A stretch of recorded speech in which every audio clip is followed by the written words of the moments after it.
নমস্কার বন্ধুরা, সমুদ্রের টুকিটাকি থেকে আমি একটি নতুন রেসিপি নিয়ে এসেছি। আজকে আমি তৈরি করছি পুঁই শাক দিয়ে, বড়ি দিয়ে পুঁই শাক। তো সবার প্রথমে আমি ফোড়ন হিসাবে তেজপাতা, পাঁচফোড়ন দিয়ে বড়িটিকে ভেজে নিয়েছি। এবং সবজি হিসাবে আমি দেখতেই পাচ্ছ কী কী সবজি নিয়েছি: কুমড়ো, বেগুন, আলু এবং লঙ্কা। এই সবজিগুলোকে আমি ওই একই তেলে ভেজে নেব এবং পরিমাণ মতন আমি নুন দেব এবং তার সাথে পরিমাণ মতন হলুদ দিয়ে সবজিগুলোকে ভালো করে ভেজে তুলে নেব।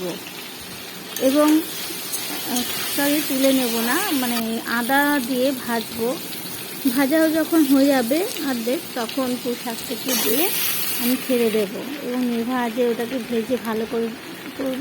এবং যে ভাজা যে বড়িটাকে আমি তুলে রেখেছিলাম সেটাকে দেব এবং পরিমাণ মতন জল দিয়ে আবার নতুন করে নেভা আজে আমি সবজিটিকে ভালো করে সিদ্ধ হয়ে যাবে যখন, তখন আবার পরিমাণ মতন আমি আবার চিনিও দিলাম।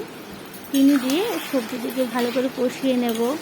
যখন কষানো হয়ে যাবে তখন একটু ঢাকনা দিয়ে আমি সেটিকে ভালো করে তৈরি করে নেব।